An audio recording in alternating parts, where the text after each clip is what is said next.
So first of all, let me assert my firm belief that the only thing we have to fear is fear itself.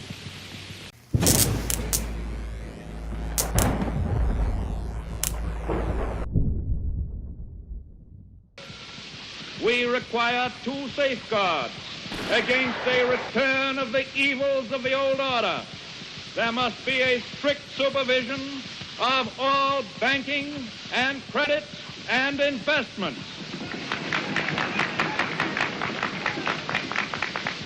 There must be an end to speculation with other people's money.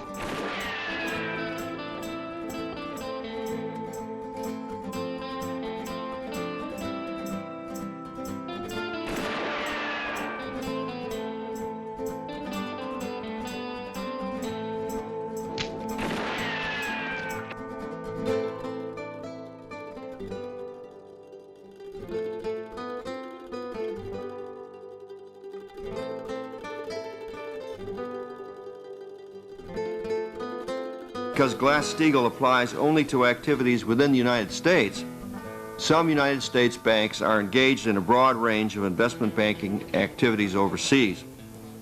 Pointing to the increased competitive pressures on banks and to banks' extensive overseas activities, some have advocated that the Glass-Steagall Act should be repealed and that banks should be allowed to engage in full-service investment banking in this country. They argue that permitting banks to engage in all securities activities will allow banks to diversify their business, increase their capital, and enhance competition in the financial services industry. Some have also argued that repeal is necessary to make United States banks competitive with foreign banks, many of which are organized in countries that do not separate commercial and investment banking. If it should not be repealed outright, what areas should we appropriately look at that would in fact deserve modification? In mortgage-backed securities, which is another area, we have risk problems which ought to be revealed. It's very hard to pass legislation to deal with a problem that doesn't exist. I mean, you can imagine how hard it will be for me on the floor to be arguing the need for the bill which I've filed for you if I can't quite identify the problem that we're trying to solve, except in a theoretical sense. I think that what we are aware of is that the regulation of the broker-dealer community does have an extensive series of frauds. We could document you with endless examples of overreaching in the broker-dealer field, and it's our thought that banks in these areas will be no worse or no better than broker-dealers.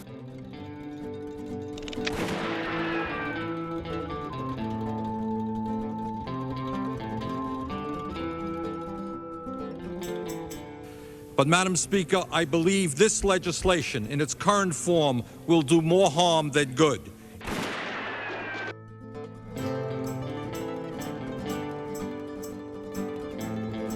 It will lead to more mega mergers, a small number of corporations dominating the financial service industry, and further concentration of economic power in this country.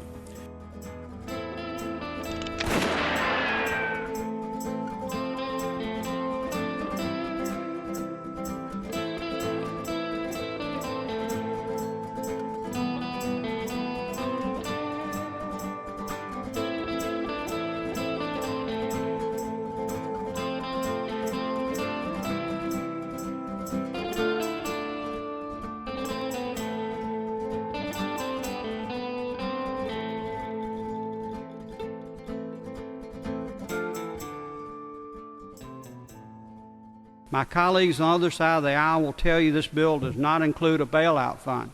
They're wrong. As I explained earlier, here it is, laid out. You can lend money to a failing company. Now, how do you get money back from a failing company? You can purchase their assets. You can guarantee their obligations. You can sell or transfer their assets. It's there. And what does this cost? As I explained earlier, the FDIC can borrow up to 90% of a firm's asset. That's $2 trillion in the case of Bank of America alone. They could borrow $2,100,000,000 in that case alone. That's a bailout fund, period.